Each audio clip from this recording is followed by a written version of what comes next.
Have you ever wondered what secrets hide behind the uniforms of those invisible workers who keep our cities gleaming? Sometimes the most extraordinary stories belong to the people we never really see.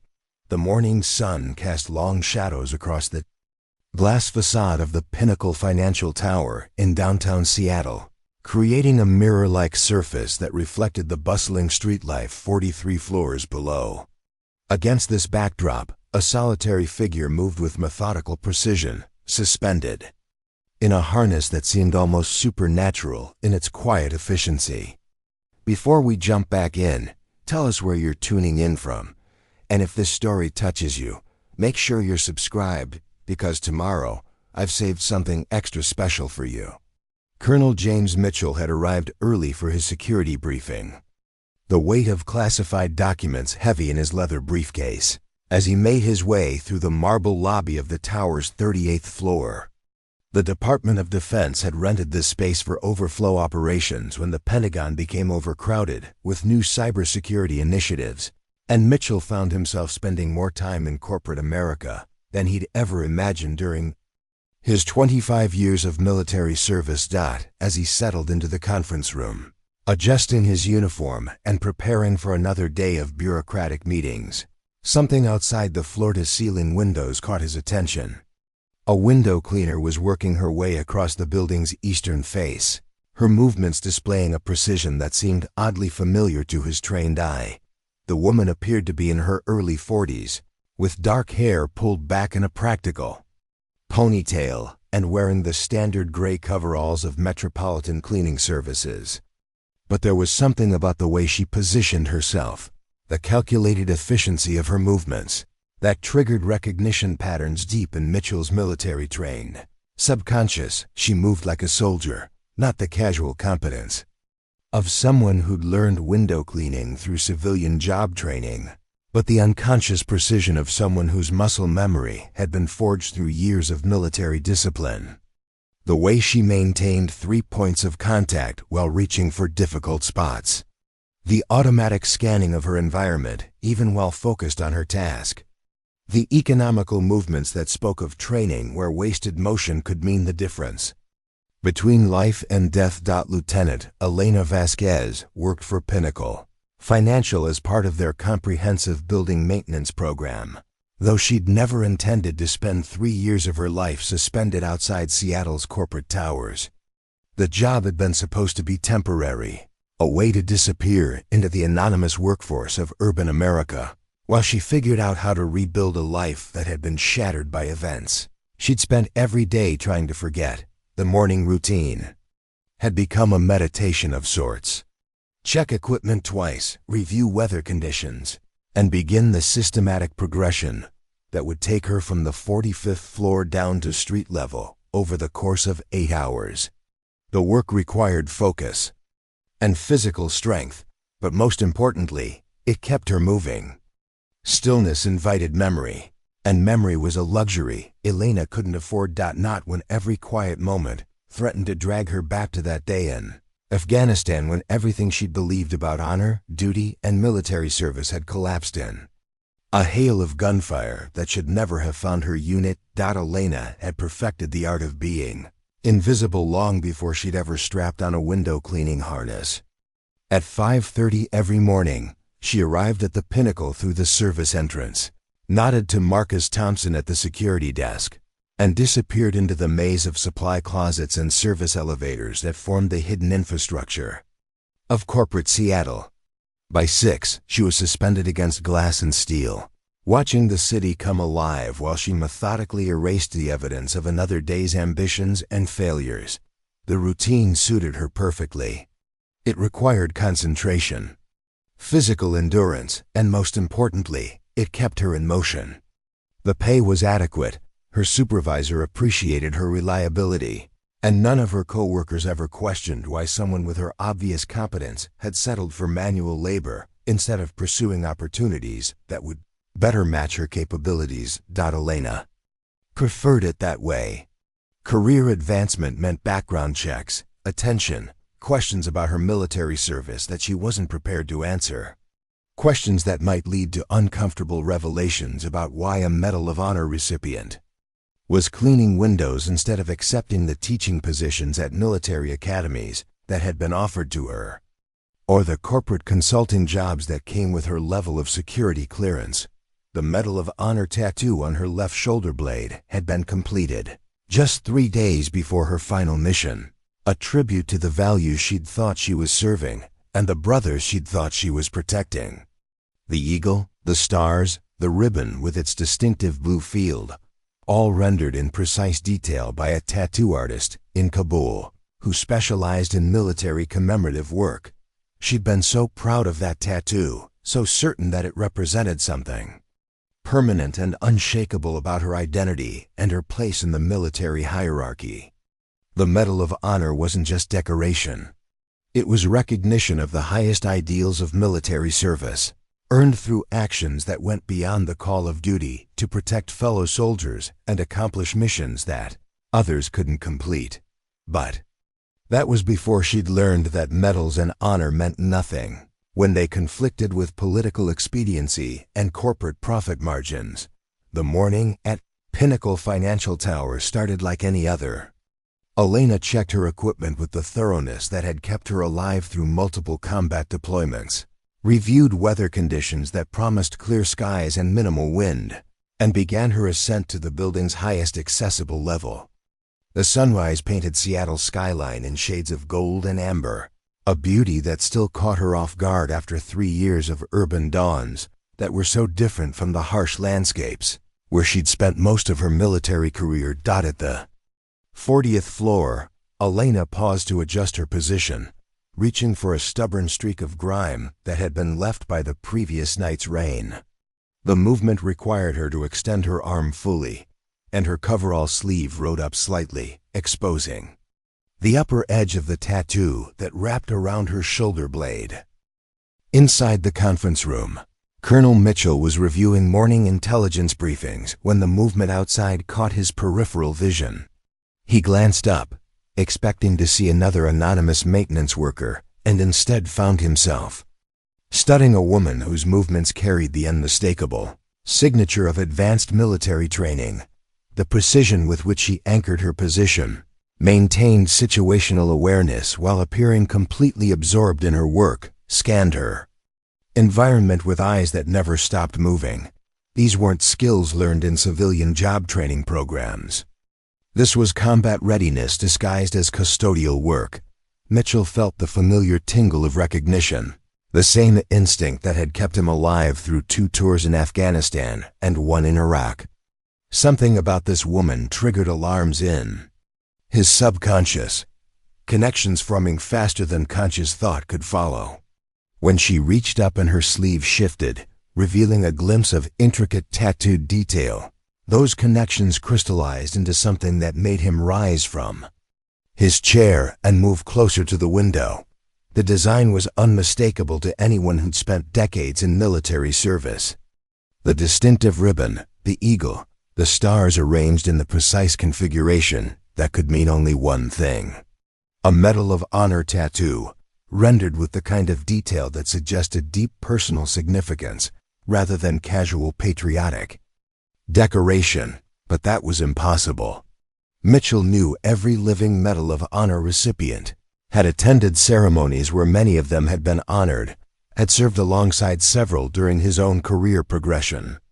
The woman outside his window wasn't on any list he'd ever seen, and Medal of Honor recipients didn't disappear into anonymous civilian employment without someone noticing, unless something had happened that the official records didn't reflect.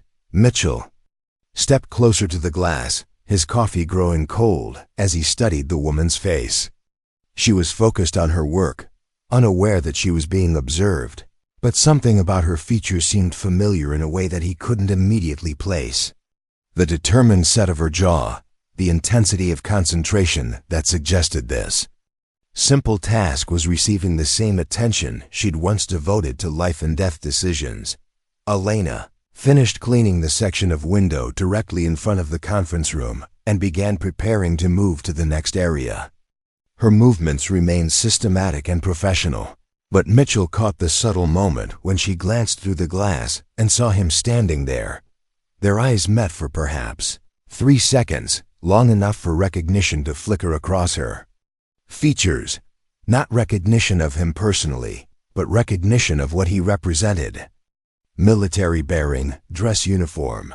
The kind of authority that had once commanded her respect and ultimately destroyed her faith in the institutions she'd served. Elena's expression didn't change, but Mitchell saw her body language shift almost imperceptibly. She completed her current task more quickly, gathered her equipment with movements that suggested controlled urgency, and began her descent to the next floor. She was withdrawing, not frantically, but with the disciplined retreat of someone who'd learned that survival meant never staying in one place when the situation felt wrong. Mitchell returned to his desk, but his mind was no longer on intelligence briefings or operational planning.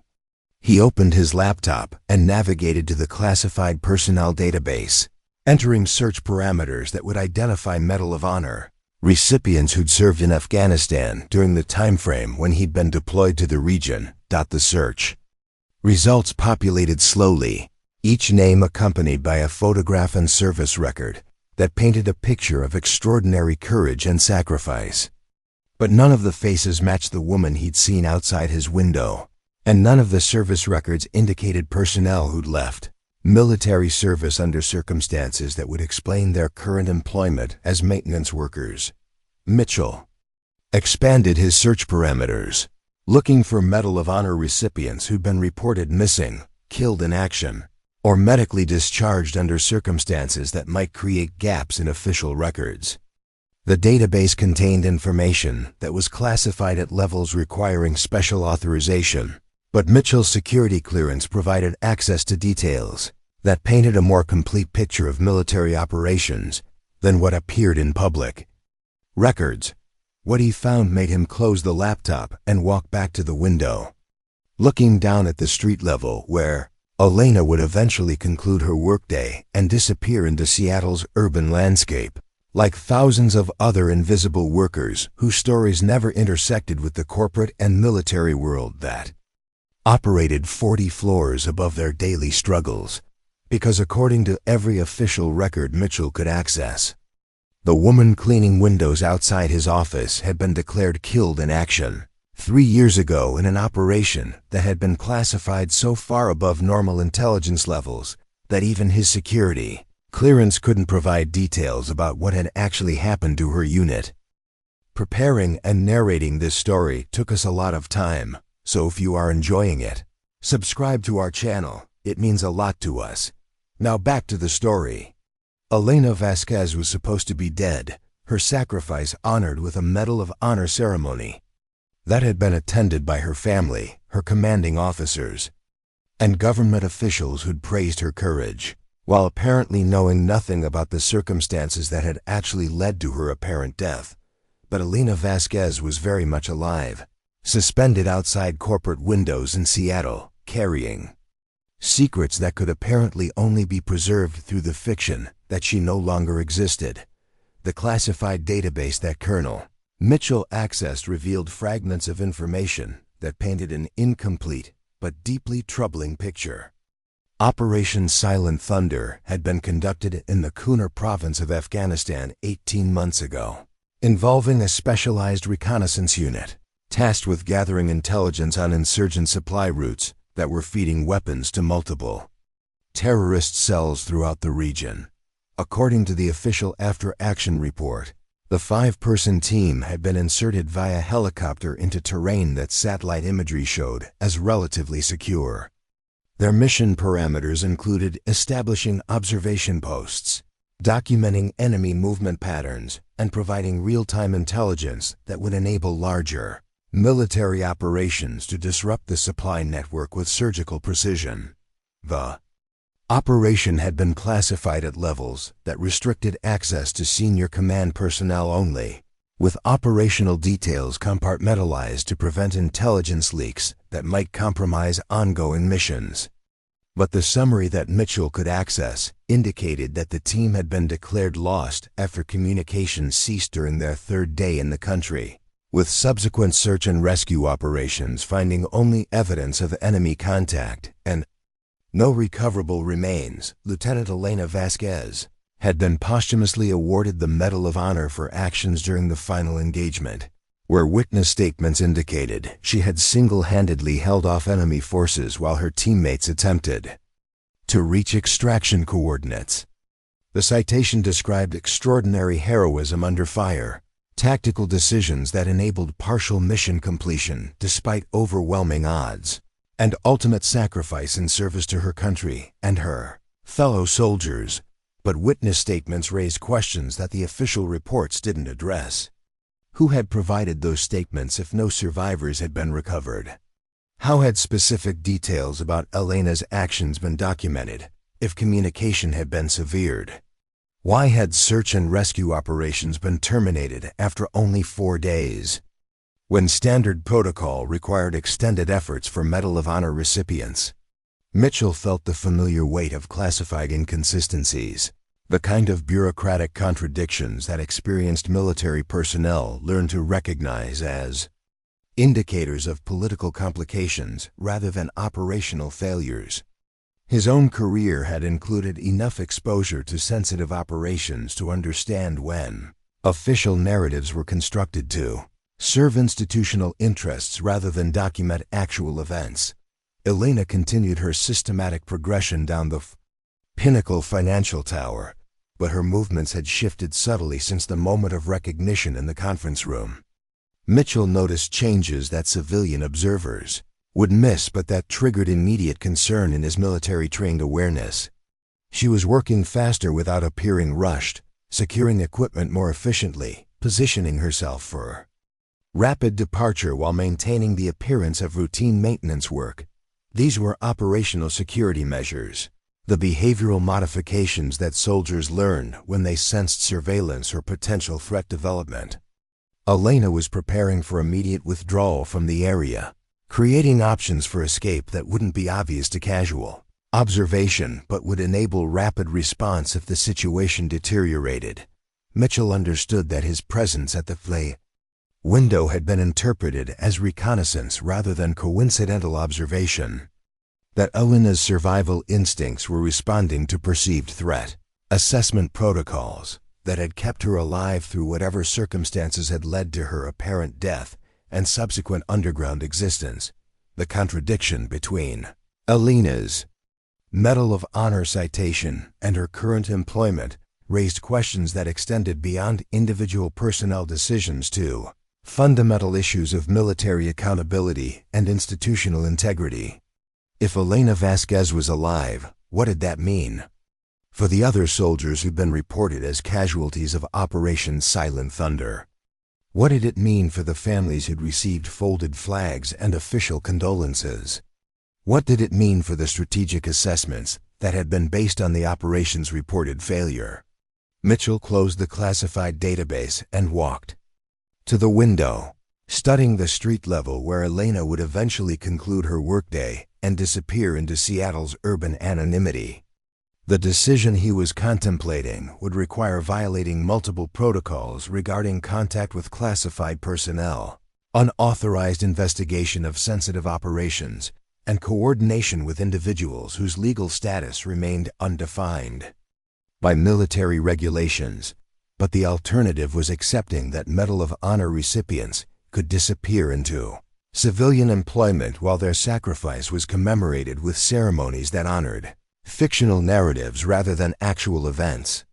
That families could mourn casualties who were actually alive but unable to contact their loved ones for reasons that remained classified beyond any reasonable operational necessity. Elena's apartment in the Belltown district occupied the third floor of a converted warehouse that had been transformed into affordable housing for Seattle's service industry workers. The space was spartanly furnished with clear sight lines to both stairwells, 3 separate locks on the door, and windows that provided multiple exit routes in case standard departure methods became compromised. Her neighbors knew her as the quiet woman who worked early shifts and never complained about noise. Someone reliable but unremarkable who participated in building maintenance discussions but never volunteered personal information that might create lasting impressions or memorable interactions. Elena had perfected the art of being simultaneously helpful and forgettable, contributing just enough to community life to avoid suspicion while maintaining the social invisibility that her continued survival required. The evening routine included equipment maintenance that went far beyond the requirements of window cleaning, systematic security checks that ensured her apartment hadn't been compromised during her absence, and communication protocols that connected her to networks operating outside official military channels. Elena hadn't been completely alone during her 3 years of underground existence. Other soldiers who'd been declared casualties of suspicious operations had found ways to maintain contact through encrypted channels that enabled coordination without revealing individual locations or identities.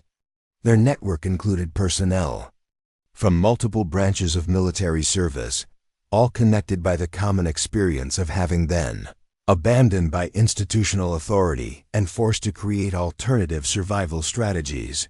Sergeant Patricia Williams had been declared killed in action during a convoy ambush in Iraq that had resulted in her entire unit being posthumously awarded Bronze Stars for actions that supposedly left no survivors.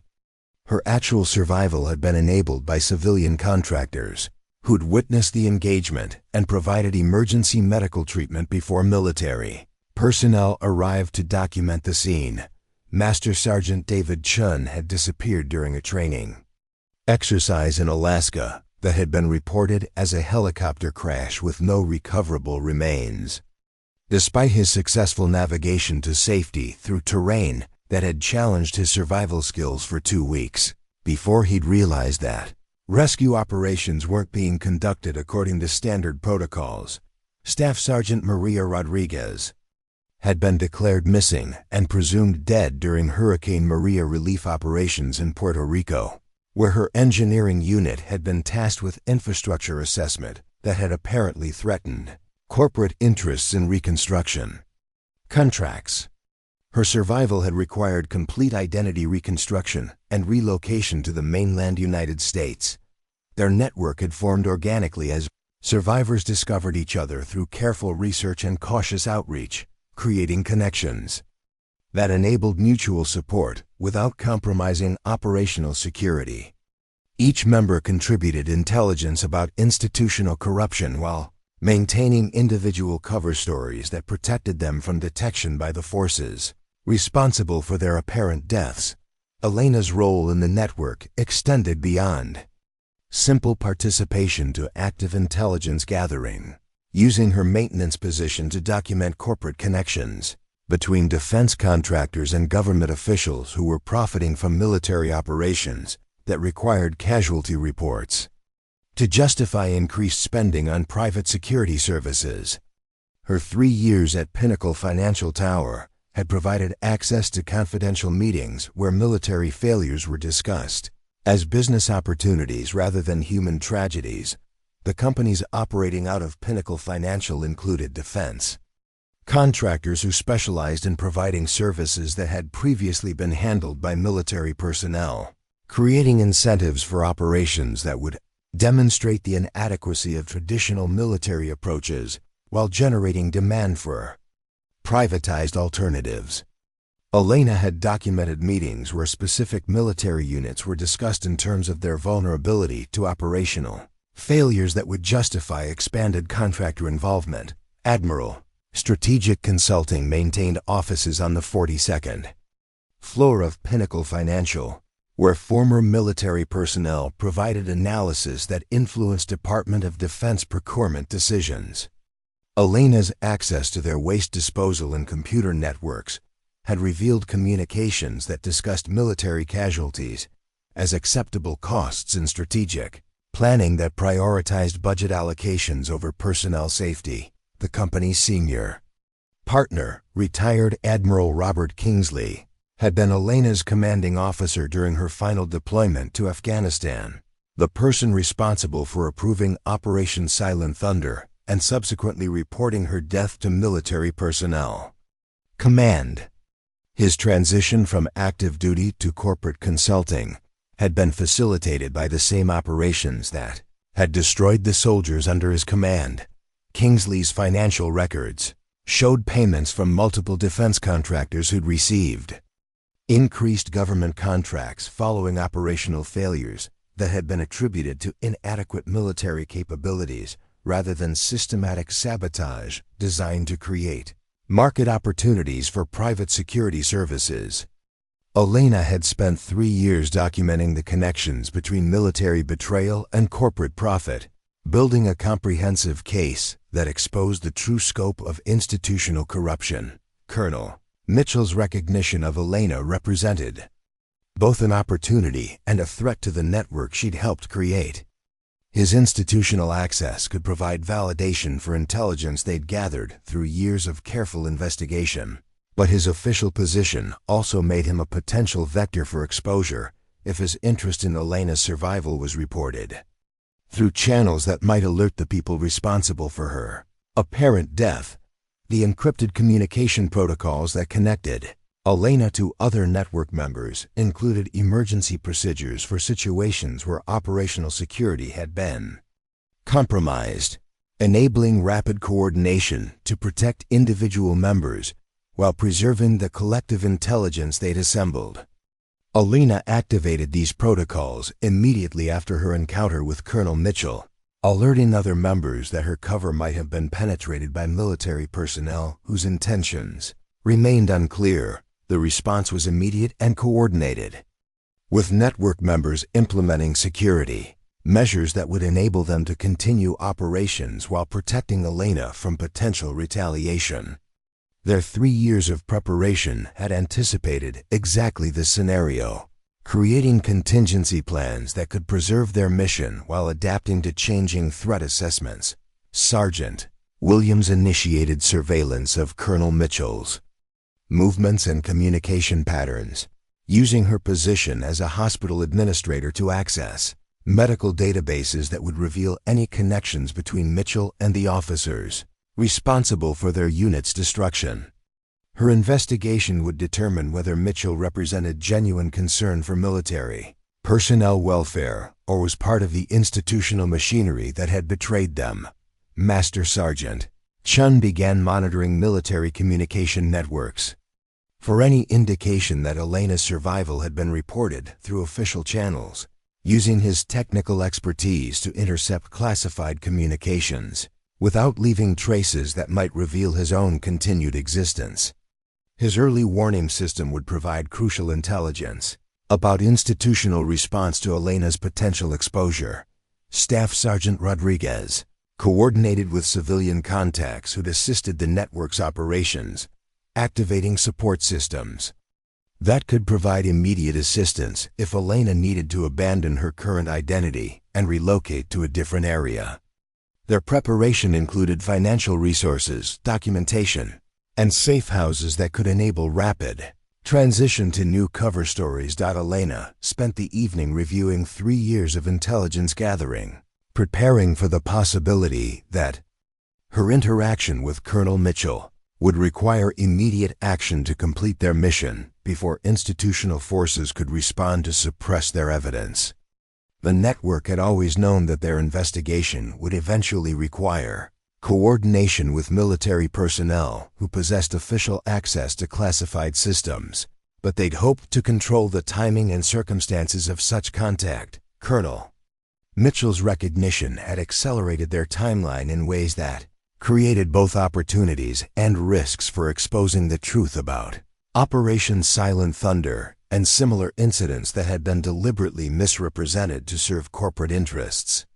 Elena understood that her next decisions would determine whether 3 years of careful preparation could finally produce justice for the soldiers who'd been betrayed, or whether her survival would be terminated by the same forces that had already declared her dead once.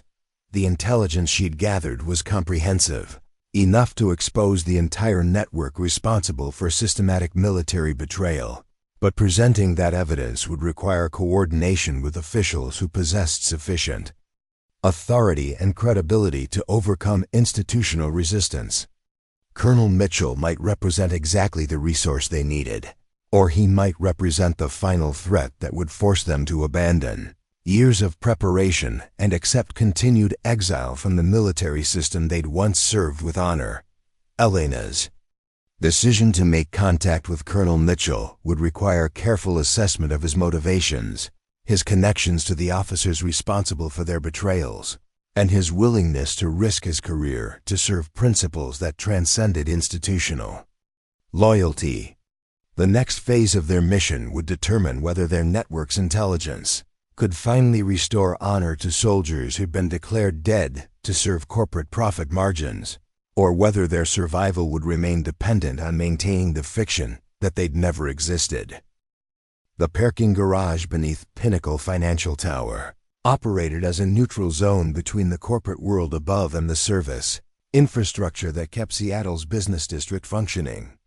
Colonel Mitchell had calculated that intercepting Elena during her shift change would provide the privacy necessary for initial contact while minimizing the risk of surveillance by building security systems or corporate personnel who might report unusual interactions. Elena's shift concluded at 2:30 p.m., allowing time for equipment storage and administrative tasks before departing through the same service entrance she'd used for 3 years.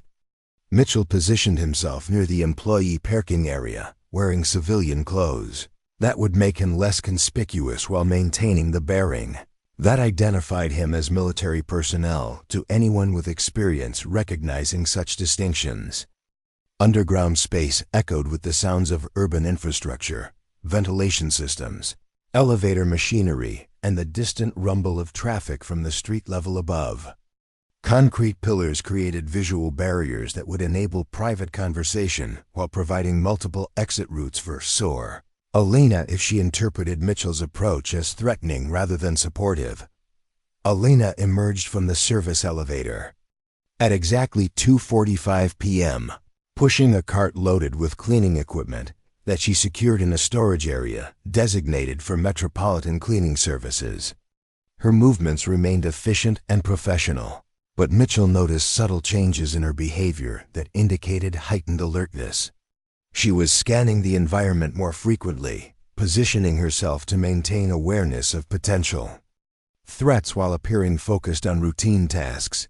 Mitchell stepped from behind a concrete pillar, hands visible and non-threatening, positioning himself to intercept Elena's departure route without blocking her escape options.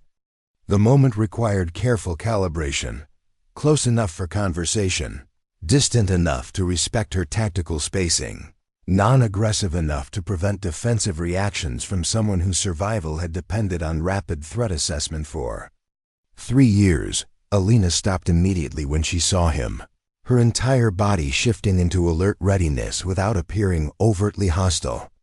Her eyes assessed Mitchell quickly, cataloging uniform details, rank insignia, and threat potential with the speed of someone whose survival had depended on rapid evaluation of military personnel whose intentions might not align with their apparent authority. "Lieutenant Vasquez," Mitchell said quietly, using her rank and name to establish that he possessed specific knowledge about her identity while maintaining a respectful tone that acknowledged her service record. "I know about Operation Silent Thunder. I know what really happened in Kunar Province." The recognition that flooded Elena's features wasn't relief, but controlled alarm. The expression of someone whose deepest concerns were being confirmed by exactly the scenario she'd spent 3 years preparing to handle. Her response would determine whether their interaction proceeded toward cooperation or escalated into confrontation that could expose both of them to surveillance by hostile forces. "You're looking for someone who doesn't exist," Elena replied, her voice carrying the measured control of someone who'd rehearsed responses to this exact situation. "Military records show that Lieutenant Vasquez was killed in action 18 months ago. Her sacrifice was honored with an appropriate military ceremony." Mitchell removed his wallet and withdrew a photograph that had been classified above normal intelligence levels, an image from Operation Silent Thunder that showed Elena and her team during their final mission briefing. The photograph served as proof that he possessed access to information that went beyond official casualty reports. demonstrating knowledge of operational details that had been restricted to senior command personnel. Elena's reaction to seeing the photograph was immediate and complex. Recognition of her teammates who'd trusted her leadership, memories of the mission that had destroyed everything she believed about military service, and the dangerous realization that Mitchell's knowledge extended to details that could expose the truth about their betrayal. "Where did you get this?" Elena asked, her voice carrying the sharp focus of someone who'd learned that unauthorized access to classified materials could indicate either genuine investigation or sophisticated entrapment by the forces responsible for her unit's destruction. Mitchell understood that Elena's question was testing his credibility while assessing the risks of continued interaction. His answer would determine whether she viewed him as potential ally or confirmed threat, requiring careful balance between demonstrating legitimate knowledge and avoiding revelations that might compromise his own position. "I was part of the investigation team that reviewed Operation Silent Thunder," Mitchell explained, his voice carrying the steady authority of someone who'd conducted similar assessments throughout his military career. "I analyzed the inconsistencies in mission reporting, the communication failures that prevented extraction support, the tactical decisions that left your unit without backup when enemy contact escalated beyond manageable parameters." Elena studied Mitchell's expression carefully, reading micro-expressions that would reveal whether his statements reflected genuine investigation or rehearsed deception designed to elicit information that could be used against her network. 3 years of underground existence had taught her to distinguish between people who talked about military accountability and people who were willing to sacrifice their security to achieve it. "What inconsistencies?" Elena challenged, understanding that Mitchell's response would reveal the depth of his knowledge, while testing his willingness to acknowledge institutional failures that might implicate his own career advancement. "Official reports indicate equipment failure during routine reconnaissance, casualties resulting from unexpected enemy contact, standard operational risks that every soldier accepts when deploying to combat zones." Mitchell recognized Elena's testing strategy, appreciating the tactical sophistication that had enabled her survival while understanding that earning her trust would require complete honesty about institutional corruption he'd discovered during his own investigation. His next words would either establish credibility through detailed knowledge or confirm her suspicions that even sympathetic military personnel couldn't be trusted with information that could expose systematic betrayal. Because communication equipment doesn't fail simultaneously across multiple redundant systems without deliberate sabotage, Mitchell said, watching Elena's reaction as he revealed specific technical knowledge. Because extraction helicopters don't develop mechanical problems that prevent response to emergency beacon activation unless maintenance schedules have been deliberately compromised. Because enemy forces don't acquire detailed intelligence about American tactical procedures without assistance from sources within our own command structure. Elena's expression shifted as she processed the implications of Mitchell's technical knowledge, understanding that his investigation had uncovered details that confirmed her own analysis of the systematic failures that had destroyed Operation Silent Thunder. But technical knowledge could be obtained through official channels, while institutional courage was much rarer among military personnel whose careers depended on maintaining comfortable relationships with chain of command. "That's analysis," Elena said, her voice carrying the skepticism of someone who'd learned that institutional solutions typically served institutional interests rather than individual justice. "Analysis doesn't identify the people responsible. Analysis doesn't prevent similar betrayals from happening to other units. Analysis doesn't restore honor to soldiers who were sacrificed for political convenience." Mitchell felt the weight of Elena's challenge, recognizing that she was demanding more than sympathetic acknowledgement of institutional failures.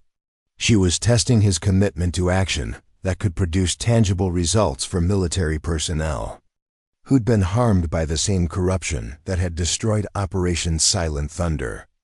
Admiral Robert Kingsley coordinated with defense contractors to ensure that Operation Silent Thunder would fail in ways that justified increased spending on private security services, Mitchell said, crossing the line from analysis to accusation. While understanding that his statement implicated senior military personnel in criminal activity, your unit was sacrificed to create market opportunities for companies that profited from military inadequacy. The revelation that Mitchell possessed specific knowledge about Admiral Kingsley's involvement caused Elena's entire tactical assessment to shift. This wasn't general suspicion about institutional corruption, but detailed intelligence that matched her own 3 years of investigation, while adding official confirmation to accusations that could expose the entire network responsible for systematic military betrayal. "How do you know about Kingsley?" Elena asked, her voice carrying the controlled intensity of someone who'd been waiting 3 years for official validation of intelligence she'd gathered through dangerous surveillance operations. Mitchell understood that Elena's question represented a turning point in their interaction, requiring him to reveal information that would either establish trust through shared knowledge or confirm that his investigation had been conducted independently of the forces responsible for her unit's destruction. "Because I've been tracking defense contractor payments to military personnel who've been involved in operational failures that resulted in increased private security contracts," Mitchell explained, revealing the scope of his own investigation. "Because I've identified patterns that suggest systematic rather than random betrayal of American military units. Because I've discovered that Admiral Kingsley isn't working alone." Elena's response came with the careful deliberation of someone who understood that revealing network operations could either advance their mission or compromise 3 years of preparation. If Mitchell's motivations weren't aligned with military personnel welfare, Admiral Strategic Consulting has been coordinating military betrayals for 5 years, Elena said, committing herself to information sharing that could either expose the truth or provide their enemies with intelligence about resistance operations. Kingsley works with defense contractors who pay him to identify units that can be sacrificed to justify increased spending on privatized military services. Mitchell felt his understanding of institutional corruption expand as Elena confirmed that Operation Silent Thunder represented one example of systematic rather than isolated betrayal. Understanding that the scope of the problem extended far beyond individual misconduct to organized conspiracy against military personnel. "How many other operations?" Mitchell asked, recognizing that Elena's intelligence could provide the comprehensive evidence necessary to expose institutional failures that had been disguised as operational casualties. Elena hesitated, weighing the risks of revealing information that could expose other survivors to retaliation if Mitchell proved untrustworthy. Despite his apparent sincerity and detailed knowledge of their situation, 17 confirmed incidents over the past 5 years, Elena said finally, understanding that achieving justice for betrayed soldiers would require coordination with military personnel who possessed official access to classified systems, units that were deliberately destroyed to create justification for expanded contractor involvement in military operations. The parking garage around them seemed to pulse with the significance of their conversation, concrete and steel creating acoustic privacy that allowed for discussions that could reshape military accountability if the intelligence Elena had gathered could be presented through channels that possessed sufficient authority to overcome institutional resistance. Mitchell understood that Elena was offering him access to evidence that could expose systematic corruption while testing his willingness to risk his career to serve principles that transcended institutional loyalty. Her network had been preparing for eventual coordination with military officials who could amplify their intelligence, but they'd hoped to control the timing and circumstances of such cooperation. "I need to see the evidence," Mitchell said, accepting that his participation in Elena's investigation would require him to violate multiple regulations. regarding classified information access and unauthorized coordination with civilian personnel. I need documentation that proves the connection between operational failures and contractor payments. Elena's response revealed the strategic thinking that had enabled her network's survival and investigation for 3 years, demonstrating that their approach to exposing military betrayal was as methodical and professional as their original military training. The evidence is comprehensive enough to expose everyone involved, Elena said, her voice carrying the authority of someone who'd assumed responsibility for protecting soldiers who'd been declared dead to serve corporate profit margins. But presenting it publicly will require coordination with officials who possess sufficient credibility to overcome institutional pressure to suppress the investigation. Mitchell realized that Elena was describing exactly the kind of evidence that could validate his own suspicions about systematic military corruption while providing the official documentation necessary to pursue accountability through proper channels. But proper channels had failed to protect Operation Silent Thunder, suggesting that achieving justice would require methods that transcended traditional military hierarchy. Where is the evidence? Mitchell asked, understanding that Elena's answer would determine whether their conversation proceeded toward operational cooperation or remained limited to information sharing that might not produce tangible results. Elena checked her surroundings one final time, ensuring that their conversation remained unobserved by building security or corporate personnel who might report unusual interactions between military officers and maintenance workers. The evidence is secured in multiple locations, Elena said, revealing operational security measures that protected her network's intelligence from discovery, while enabling rapid access when circumstances required immediate action. But accessing it will require you to meet with other survivors who've been gathering intelligence about military betrayal for years. Mitchell felt the scope of Elena's network expanding as he understood that Operation Silent Thunder represented one incident in a larger pattern of institutional corruption that had affected multiple military units and created a community of resistance among soldiers who'd been declared dead to protect corporate interests. How many survivors?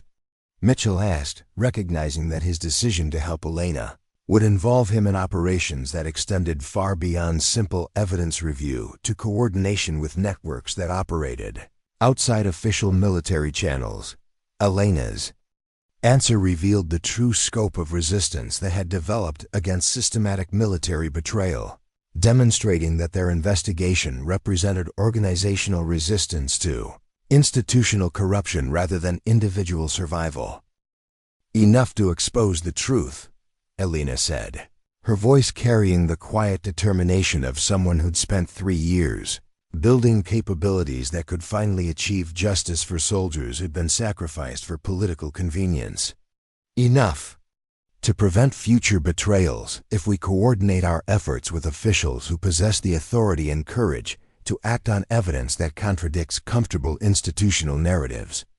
The parking garage around them seemed to hold its breath as Mitchell processed the implications of Elena's offer, understanding that his next decision would determine whether systematic military corruption could finally be exposed or whether another generation of soldiers would be sacrificed to serve corporate profit margins that treated American military personnel as acceptable casualties in strategic planning that prioritized budget allocations over human welfare.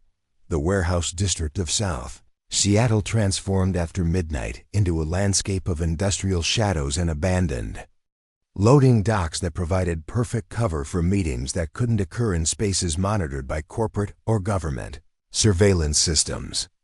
Elena had selected the location after 3 years of operational security planning, understanding that her network's survival depended on maintaining absolute control over when and where sensitive information was exchanged. Colonel Mitchell followed Elena's directions through a maze of converted manufacturing buildings that had been repurposed into artist studios, tech startups, and residential lofts that created legitimate foot traffic while providing multiple cover stories for their presence.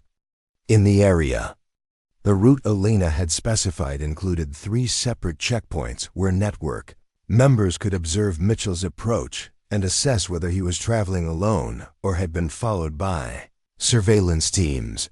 The final destination was a former coffee roasting facility that maintained the appearance of abandonment while housing sophisticated communication equipment and document storage systems that enabled Elena's network to coordinate operations across multiple states. The building's industrial architecture provided natural acoustic dampening that prevented electronic surveillance while offering multiple exit routes in case their meeting was discovered by hostile forces. Elena arrived first, conducting final security sweeps that confirmed the area remained clear of unwanted observation before activating communication protocols that would bring other network members out of concealment.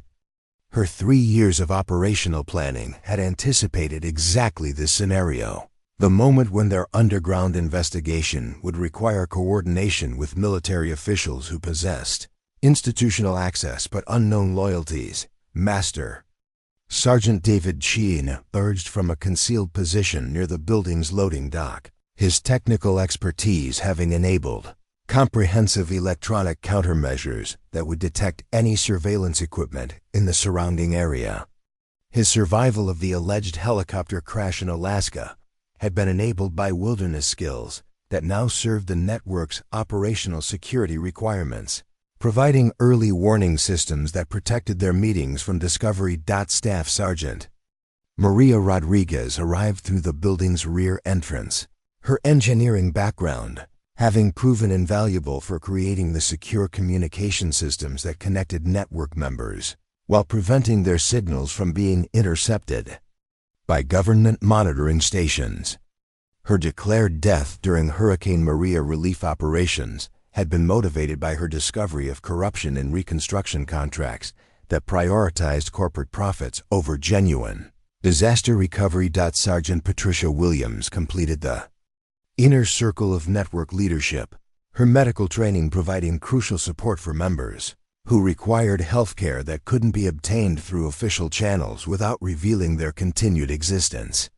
Her survival of the convoy ambush in Iraq had been followed by 2 years of underground medical practice that served veterans who'd been abandoned by the VA system for various political reasons. Colonel Mitchell's arrival at the warehouse triggered the final phase of security protocols that had been developed through 3 years of operational experience. Each network member assessed his body language, equipment, and communication patterns for indicators that might suggest surveillance or hostile intent, understanding that their collective survival depended on accurate threat assessment before revealing sensitive information.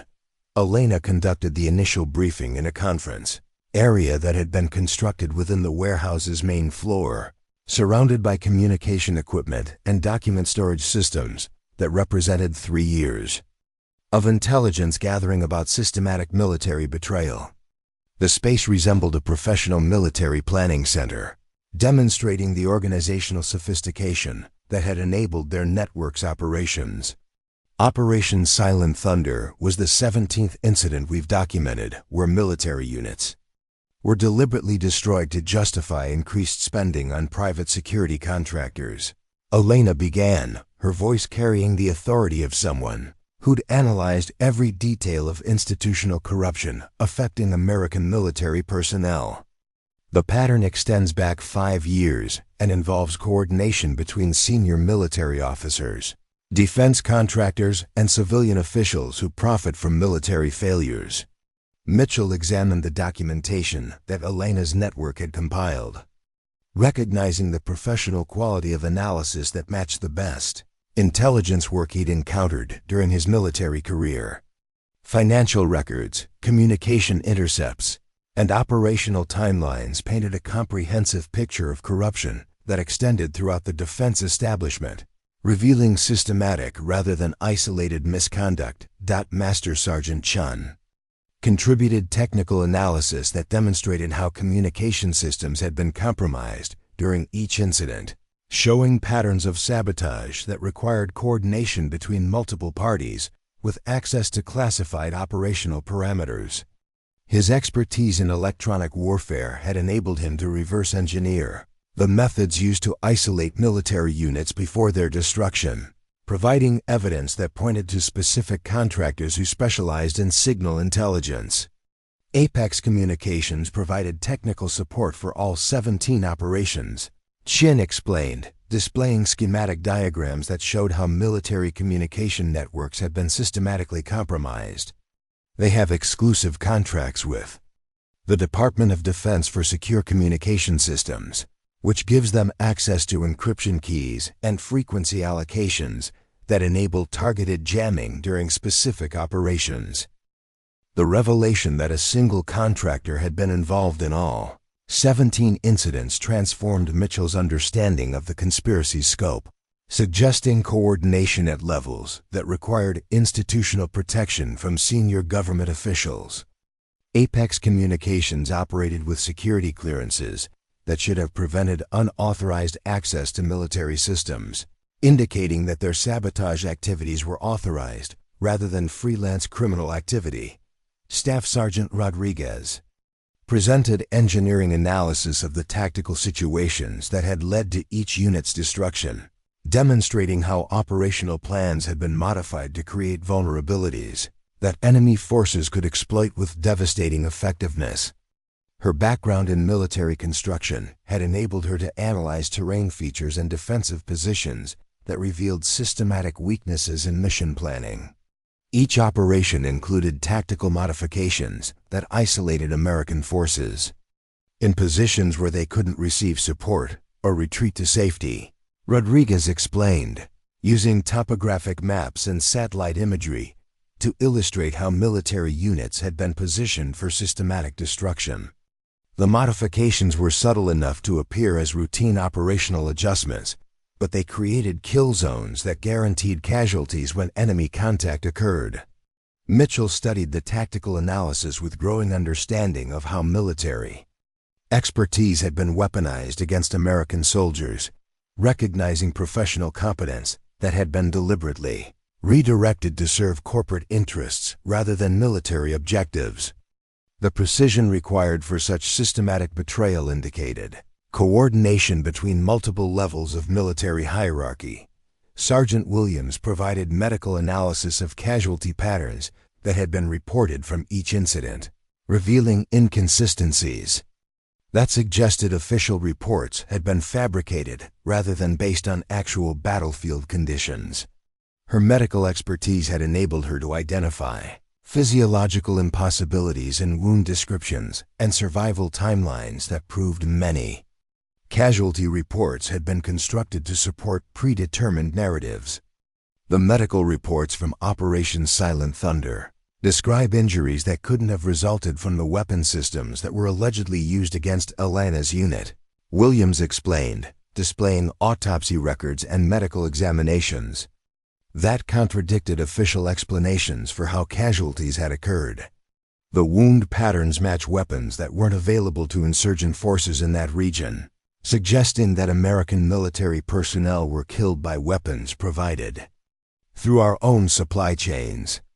The medical evidence added another dimension to Mitchell's understanding of the conspiracy, revealing that American soldiers hadn't just been abandoned to enemy forces, but had been actively targeted by weapons and tactics that required coordination with hostile elements that possessed detailed intelligence about American military capabilities and limitations. Elena's network had spent 3 years documenting not just the financial and operational aspects of military betrayal, but the human cost that extended to families who'd been denied accurate information about how their loved ones had died. Each incident had left survivors who possessed fragments of evidence that, when combined, revealed the systematic nature of institutional corruption. We've identified 43 family members who've been demanding investigations into suspicious circumstances surrounding their relatives' deaths, Elena explained, presenting correspondence and legal documents that showed families' efforts to obtain accurate information had been systematically obstructed by military bureaucracy. Their questions have been dismissed as conspiracy theories, But their suspicions are based on inconsistencies in official reports that don't match what they knew about their relatives' training and capabilities. Mitchell recognized the emotional dimension of the network's mission, understanding that their investigation served not just military accountability, but family members who deserved accurate information about their relatives' sacrifice. The scope of betrayal extended beyond active military personnel to include families who'd been denied the truth about circumstances that had shaped their grief and understanding of military service. The warehouse meeting continued through the night as Elena's network shared 3 years of intelligence gathering with Mitchell, revealing the comprehensive nature of their investigation while testing his commitment to action that could expose institutional corruption. Each piece of evidence required him to accept greater levels of complicity with activities that transcended authorized military cooperation. Admiral Kingsley coordinates with 12 different defense contractors who receive advance notification about military operations that can be manipulated for maximum profit generation. Elena continued, displaying financial records that showed payment patterns corresponding exactly with operational failures. The contractors provide equipment, communication services, and tactical support that enable systematic sabotage while maintaining plausible deniability about their involvement. Mitchell examined the financial documentation with growing understanding of how defense contracting had been transformed into a profit center that depended on military failures for revenue generation. The amounts involved suggested that systematic betrayal of American military personnel had become a business model that generated billions of dollars in government spending while protecting corporate interests from accountability. "What do you need from me?" Mitchell asked, accepting that his institutional position provided access to resources and authority that could amplify the evidence Elena's network had gathered while adding official credibility to accusations that might otherwise be dismissed as conspiracy theories developed by personnel who'd been declared dead for political convenience. Elena's response revealed the strategic thinking that had enabled their network's survival and investigation for 3 years, demonstrating that their approach to exposing military betrayal required coordination with officials who possessed sufficient authority to overcome institutional resistance. "We need access to classified databases that can corroborate our intelligence," Elena said, her voice carrying the authority of someone who'd analyzed every aspect of their mission's requirements. "We need official documentation that proves the connection between operational failures and contractor payments. We need protection for network members when we present evidence that will expose senior military personnel and defense contractors who've been profiting from systematic betrayal." Mitchell understood that Elena was requesting assistance that would require him to violate multiple regulations regarding classified information access and disclosure, accepting personal legal liability to serve moral obligations that transcended institutional loyalty. His cooperation would represent institutional rebellion against systems that prioritize political convenience over military personnel welfare. "And we need immediate action to prevent the next incident," Elena continued, revealing intelligence that transformed their historical investigation into immediate threat assessment. "Our monitoring of Apex Communications indicates they're preparing to compromise support systems for a special forces unit that's being deployed to Syria within the next 72 hours. The revelation that another military unit was scheduled for systematic betrayal created urgency that transcended historical accountability, requiring immediate coordination to prevent casualties while preserving the evidence that could expose the entire network responsible for 5 years of institutional corruption. Mitchell understood that preventing future betrayals had become as important as achieving justice for past incidents. The warehouse meeting concluded with operational planning that would enable Elena's network to coordinate with Mitchell's institutional access, creating combined capabilities that neither could achieve independently. Their mission had evolved From underground resistance to active intervention against forces that continued to profit from American military casualties. Elena's 3 years of preparation had anticipated this moment when their network's intelligence could finally be amplified through official channels, but the timeline created by imminent threats to active military personnel compressed their planning cycle while demanding immediate action that could either expose the truth or destroy everyone involved in the investigation. The dawn-light filtering through the warehouse windows illuminated planning materials that represented the most comprehensive investigation of military corruption in American history, conducted by soldiers who'd been declared dead to protect the institutional interests they were now prepared to challenge regardless of personal consequences. Mitchell's decision to join their operation had transformed resistance into rebellion, creating possibilities for justice that could either restore honor to betray soldiers or complete their destruction through forces that had successfully maintained institutional control for decades. The Pentagon's labyrinthine corridors had never felt more treacherous to Colonel Mitchell as he navigated through security checkpoints and administrative offices that now seemed populated by potential enemies rather than colleagues. His clearance provided access to classified databases that could validate Elena's intelligence, but every keystroke and file access would be logged by security systems that might alert the very people responsible for systematic military betrayal. Mitchell's office in the Pentagon's third ring occupied a position that provided both access to sensitive information and relative privacy for activities that transcended normal administrative duties. His assignment to cybersecurity coordination had been intended as preparation for retirement, but now provided perfect cover for investigating electronic warfare, capabilities that had been used to compromise military communication systems. The classified terminal in Mitchell's office connected directly to defense contractor databases that contained operational details about communication equipment deployed to military units worldwide. His legitimate research into cybersecurity vulnerabilities provided authorization for accessing technical specifications that revealed how Apex Communications had engineered systematic sabotage capabilities into equipment that appeared to meet all military security requirements. The technical documentation that Mitchell accessed confirmed Elena's network analysis while revealing additional details about the sophisticated nature of systematic betrayal.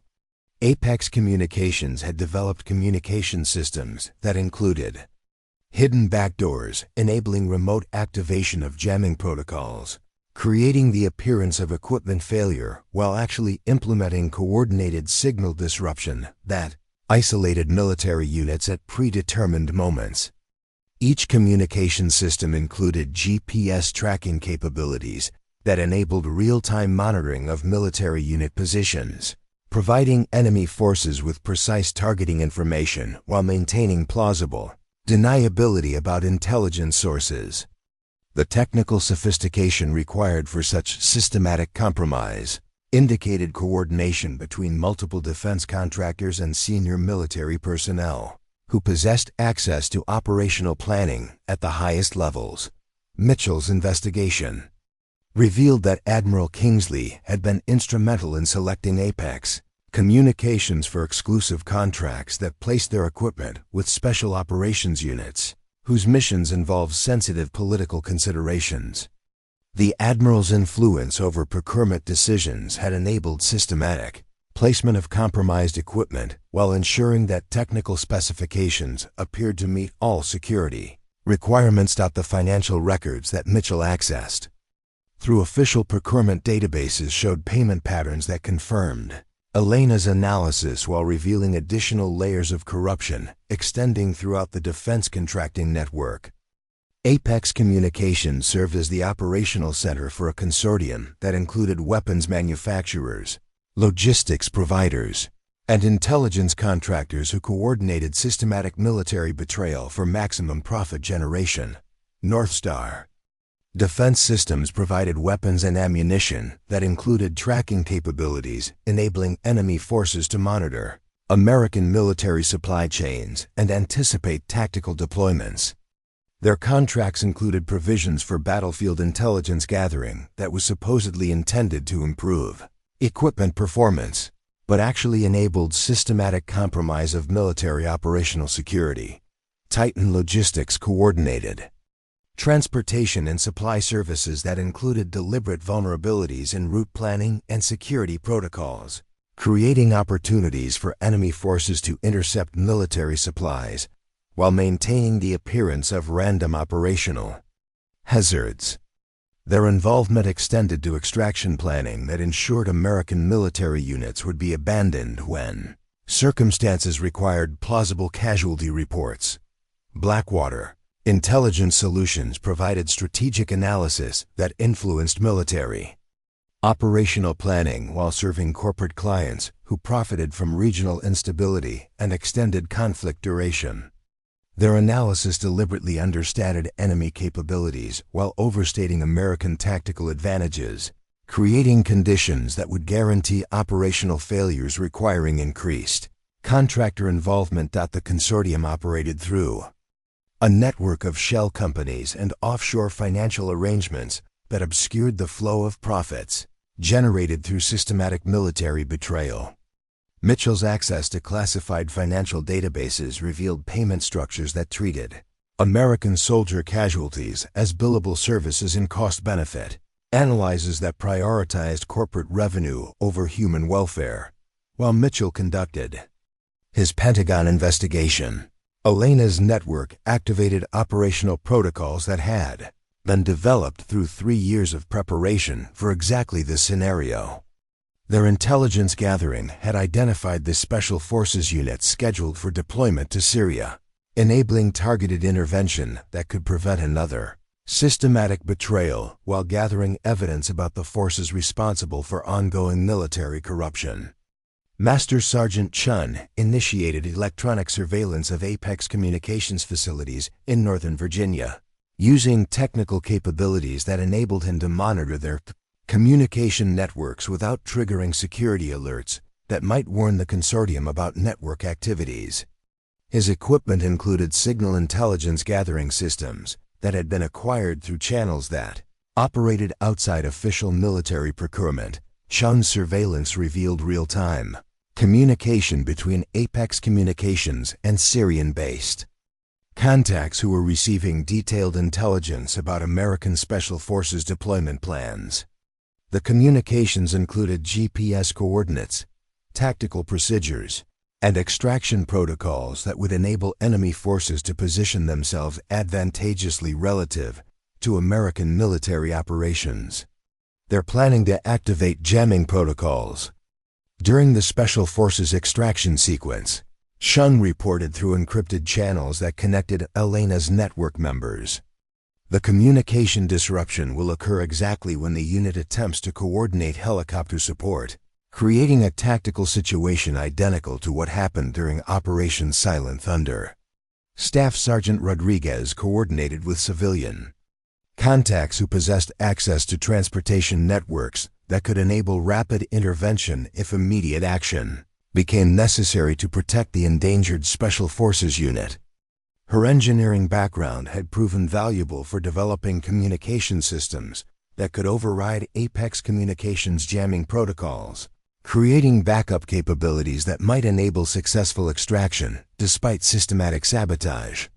Rodriguez had spent 2 years developing technical countermeasures that could neutralize the consortium's sabotage capabilities, understanding that preventing future betrayals would require more than evidence gathering to achieve justice for past incidents. Her equipment included signal amplification systems that could restore military communication capabilities even when primary networks had been compromised. Sergeant Williams activated medical support networks that could provide immediate assistance to Special Forces personnel if their mission proceeded despite Elena's network warnings.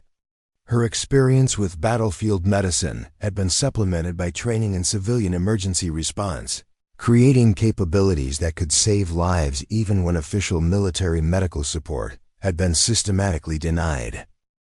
Williams coordinated with Veterans Affairs personnel who'd become aware of suspicious patterns in military casualty reports, building relationships with medical professionals who possessed the authority and expertise to document evidence of systematic betrayal.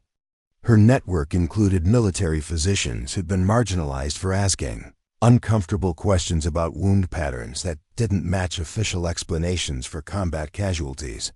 Elena's role in the operation involved direct surveillance of Admiral Kingsley's activities at Admiral Strategic Consulting, using her maintenance access to Pinnacle Financial Tower for gathering real-time intelligence about consortium planning while maintaining her cover identity. Her 3 years of patient observation had provided a comprehensive understanding of the Admiral's communication patterns and operational procedures. The urgency created by the Special Forces deployment timeline compressed Elena's network planning cycle while demanding immediate coordination with Mitchell's Pentagon access. Their combined resources created unique capabilities for preventing systematic betrayal while gathering evidence that could expose the entire consortium responsible for 5 years of institutional corruption. Elena's surveillance of Admiral Kingsley revealed that the consortium was preparing for more than simple tactical sabotage of the Syria deployment. Their communications indicated planning for a comprehensive military disaster that would justify massive increases in defense contractor involvement throughout the Middle East, creating market opportunities worth billions of dollars in government spending. Kingsley is coordinating with Pentagon personnel who have access to operational planning for the entire Syrian theater. Elena reported through secure channels that connected her with network members and Mitchell simultaneously. They're not just planning to destroy one special forces unit. They're planning to create a cascade failure that will require complete privatization of American military operations in the region. The revelation that the consortium's ambitions extended beyond individual unit betrayals to systematic replacement of military personnel with corporate contractors transformed Elena's network mission from preventing isolated incidents to stopping institutional transformation that would fundamentally alter American military capabilities. The scope of planned betrayal required immediate intervention. Regardless of risks in network security, Mitchell's Pentagon investigation had revealed communication intercepts that confirmed Elena's intelligence while providing official documentation of treasonous activity that extended to senior military leadership. His access to National Security Agency databases showed that consortium communications had been monitored by intelligence agencies that had chosen not to act on evidence of systematic military betrayal. The intelligence agencies had been tracking consortium activities for 18 months without initiating investigations or warning potential victims, suggesting that institutional tolerance for military betrayal extended beyond simple corruption to active participation in activities that served political interests requiring plausible deniability about American military failures. The NSA has recordings of Kingsley coordinating with foreign intelligence services that provide targeting information for American military operations. Mitchell reported through encrypted channels that Elena's network had established for secure communication. The recordings prove that American soldiers are being systematically murdered by people who profit from their deaths, with the knowledge and tacit approval of intelligence agencies that are supposed to protect military personnel. The evidence that Mitchell accessed through official channels provided the comprehensive documentation that Elena's network had been seeking for 3 years, but presenting such evidence publicly would require overcoming institutional resistance from agencies that had been complicit in systematic military betrayal. The challenge extended beyond simple exposure to achieving accountability. Despite institutional protection for the forces responsible, Elena's network coordinated immediate operational planning that could prevent the Special Forces betrayal while simultaneously exposing the consortium's activities through channels that couldn't be suppressed by institutional authority. Their 3 years of preparation had anticipated exactly this scenario. creating capabilities that could achieve both immediate intervention and comprehensive accountability. We have 48 hours before the Special Forces unit reaches the tactical position where they'll be isolated and destroyed. Elena announced during an emergency coordination session that brought together all network members and Mitchell through secure communication protocols. We can prevent their betrayal, but doing so will expose our activities to the consortium and require immediate implementation of evidence presentation that can't be suppressed or discredited. The timeline that Elena outlined required simultaneous action across multiple domains, technical intervention to prevent communication sabotage, tactical support to enable successful Special Forces extraction, evidence presentation to expose consortium activities, and protective measures to ensure network member survival despite institutional retaliation. Mitchell's institutional position provided crucial authority for official evidence presentation, but his cooperation would require him to accept certain destruction of his military career while facing potential criminal prosecution for activities that transcended authorized cooperation with civilian personnel. His decision would determine whether Elena's network could finally achieve justice for betrayed soldiers or would be destroyed by the same forces that had declared them dead. The warehouse meeting that brought together Elena's network and Mitchell for final operational planning represented the culmination of 3 years of patient preparation and the beginning of active resistance against institutional corruption that had successfully protected itself through systematic elimination of witnesses and evidence. Their mission had evolved from survival to rebellion, creating possibilities for justice that required accepting risks that could destroy everyone involved. Elena's network had spent 3 years building capabilities that could challenge institutional authority, but achieving their mission would require coordination with official channels that possessed sufficient credibility to overcome political pressure to suppress evidence of systematic military betrayal. Mitchell represented exactly the resource they needed, but his participation would transform their resistance into open warfare against forces that controlled institutional mechanisms for protecting themselves from accountability.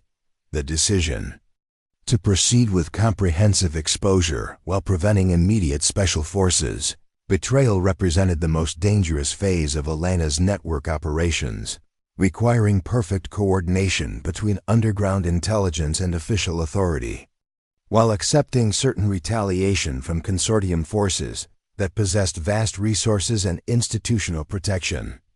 Their success would determine whether systematic military betrayal could finally be exposed, or whether another generation of soldiers would be sacrificed to serve corporate profit margins that treated American military personnel as expendable assets and strategic planning that prioritized financial considerations over human welfare. The Special Forces unit, designated Alpha Team 7, had no idea they were walking into a carefully orchestrated death trap as they conducted final equipment checks at Ramstein Air Base in Germany. Captain Rebecca Torres led the 8-person team with the confidence that came from successful completion of 17 previous missions, believing that their deployment to Syria represented another routine intelligence gathering operation that would rely on their advanced training and superior equipment to achieve objectives that conventional forces couldn't accomplish. Elena's network had identified Alpha Team 7 through careful analysis of deployment schedules and operational parameters that matched the patterns preceding previous consortium betrayals. The unit's mission profile included the same tactical vulnerabilities that had been engineered into Operation Silent Thunder: isolated insertion, reliance on communication systems provided by Apex Communications, and extraction procedures that depended on helicopter support coordinated through compromised logistics networks. Master Sergeant Chen's electronic surveillance had revealed that consortium communications included detailed discussion of Alpha Team 7's insertion coordinates, tactical procedures, and timeline for mission completion. The conversations between Admiral Kingsley and consortium partners treated the unit's destruction as a foregone conclusion, discussing casualty projections and media narratives that would be used to justify increased contractor involvement in Syrian operations. They're planning to eliminate Alpha Team 7 during extraction, exactly 36 hours after insertion. Chun reported through encrypted channels that connected Elena's network with Colonel Mitchell's Pentagon position. The communication. Jamming will begin when the team calls for helicopter support, creating the same tactical isolation that destroyed 17 previous units. Staff Sergeant Rodriguez had completed technical analysis of the extraction zone that Alpha Team 7 would use for departure from Syrian territory, revealing terrain features that created natural kill zones where enemy forces could position themselves advantageously relative to helicopter landing sites.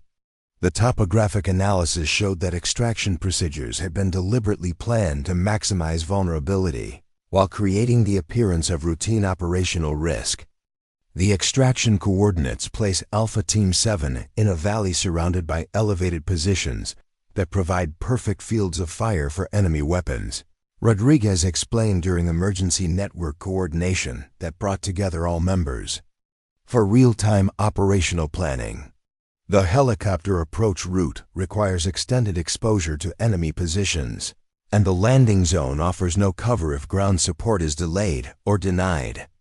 Sergeant Williams had obtained medical intelligence about enemy capabilities in the target region, revealing that hostile forces possessed weapons and tactical training that far exceeded what intelligence briefings had indicated to Alpha Team 7. The medical evidence suggested that previous American casualties in the region had been caused by sophisticated weapons, systems that weren't available to typical insurgent forces.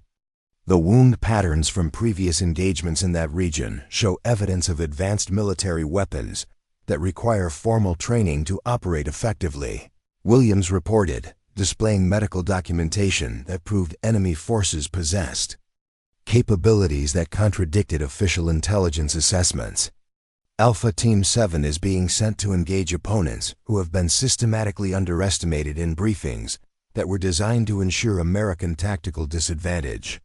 Elena's surveillance of Admiral Kingsley at Pinnacle Financial Tower had revealed that the consortium's planning for Alpha Team 7 extended beyond simple tactical betrayal to comprehensive media manipulation that would shape public perception of the unit's destruction. Communications between Admiral Strategic Consulting and media contacts showed preparation for narratives that would blame operational failures on inadequate military training and equipment rather than systematic sabotage. Kingsley has been coordinating with defense industry journalists who will publish articles about military inadequacy immediately after Alpha Team 7 is destroyed, Elena reported, providing documentation of media manipulation that would prevent accurate reporting about the circumstances leading to the unit's betrayal. The articles are already written, waiting only for casualty confirmation before publication. Colonel Mitchell's Pentagon access had enabled him to review classified operational orders for Alpha Team 7, revealing modifications that had been introduced through channels that bypassed normal command review procedures. The modifications included communication protocols that would channel all team transmissions through Apex communications equipment, ensuring that jamming capabilities could be activated at predetermined moments. Someone with senior command authority has altered Alpha Team 7's communication procedures to ensure their signals can be intercepted and jammed by consortium equipment, Mitchell reported through secure channels that Elena's network had established for coordination. The alterations were introduced as routine security updates, but they actually guarantee that the team will be isolated when they attempt to request extraction support. The evidence that Elena's network had gathered provided comprehensive proof of systematic betrayal, but preventing Alpha Team 7's destruction would require immediate intervention that could expose their operations to consortium retaliation, while potentially failing to achieve mission success if their warnings weren't believed. or acted upon by appropriate authorities, Alina coordinated with network members to develop multi-layered intervention strategies that could prevent the unit's betrayal through technical countermeasures, tactical support, and official warnings that might enable command authorities to modify operational parameters before Alpha Team 7 reached the kill zone that had been prepared for their destruction. Master Sergeant Shun activated signal intelligence equipment that could monitor consortium communications in real time, providing early warning about jamming activation, while enabling electronic countermeasures that might restore Alpha Team 7's communication capabilities when systematic sabotage was initiated. His technical expertise had enabled development of portable equipment that could override Apex Communications jamming protocols. I can deploy signal amplification equipment that will restore Alpha Team 7's communication capabilities even after consortium jamming is activated, Chun explained, outlining technical intervention that could enable successful extraction. Despite systematic sabotage, the equipment requires positioning within 5 kilometers of the extraction zone, which means network personnel will need to enter Syrian territory to provide support. Staff Sergeant Rodriguez prepared tactical analysis that could be transmitted to Alpha Team 7 through secure channels, providing intelligence about enemy positions and capabilities that contradicted official briefings while enabling the unit to modify their operational procedures to avoid the tactical traps that had been planned for their destruction. Alpha Team 7 needs accurate intelligence about enemy weapons and positions before they reach the extraction zone, Rodriguez explained, preparing comprehensive tactical briefings that could enable the unit to survive consortium betrayal. The intelligence includes countermeasures for the weapon systems that will be used against them and alternative extraction procedures that avoid the kill zones identified in consortium planning. Sergeant Williams coordinated medical support networks that could provide immediate battlefield assistance if Alpha Team 7 sustained casualties despite intervention efforts, understanding that preventing systematic betrayal might not eliminate all tactical risks during their Syrian deployment. Her medical expertise enabled preparation of trauma care capabilities that could save lives even when official military medical support had been systematically denied. Colonel Mitchell faced the most dangerous aspect of network intervention, using his Pentagon authority to initiate official warnings that could prevent Alpha Team 7's deployment or modify their operational parameters to avoid consortium traps. His intervention would require violating multiple regulations regarding unauthorized disclosure of classified information while potentially exposing Elena's network to institutional retaliation. I can access command channels that would enable modification of Alpha Team 7's mission parameters, Mitchell explained, during emergency coordination that brought together all network members for final operational planning. But issuing such warnings will trigger security investigations that will expose our network activities and potentially alert consortium members about our knowledge of their operations. The tactical situation required Alina's network to choose between preserving their operational security and preventing Alpha Team 7's betrayal, understanding that successful intervention would enable the unit's survival while simultaneously exposing network members to certain retaliation from consortium forces that possessed institutional protection and vast resources. Elena made the decision that reflected 3 years of preparation for exactly this scenario, accepting that achieving justice for betrayed soldiers would require accepting personal risks that could destroy everyone involved in the resistance operations they'd built through patient intelligence gathering and careful operational planning. We proceed with comprehensive intervention, Elena announced, committing her network to action that could either prevent systematic betrayal or complete their destruction through forces that had successfully eliminated opposition for decades. Alpha Team 7 represents every unit that's been sacrificed for corporate profit. If we can't save them, we can't save anyone. The intervention timeline required perfect coordination between network members who would provide tactical support. In Syrian territory, Colonel Mitchell, who would initiate official warnings through Pentagon channels, and backup systems that could expose comprehensive evidence of consortium activities if immediate intervention efforts failed to prevent Alpha Team 7's destruction. Master Sergeant Chen departed for the Syrian border carrying signal intelligence, equipment that could restore Alpha Team 7's communication capabilities, accepting personal risks that included capture by enemy forces, who might be coordinating with consortium members to eliminate American resistance operations.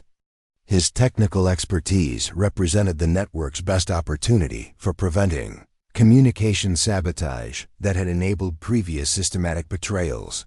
Staff: Sergeant Rodriguez coordinated with Syrian resistance networks that opposed both government forces and terrorist organizations, building tactical alliances that could provide ground support for Alpha Team 7 if official extraction procedures were compromised by consortium sabotage.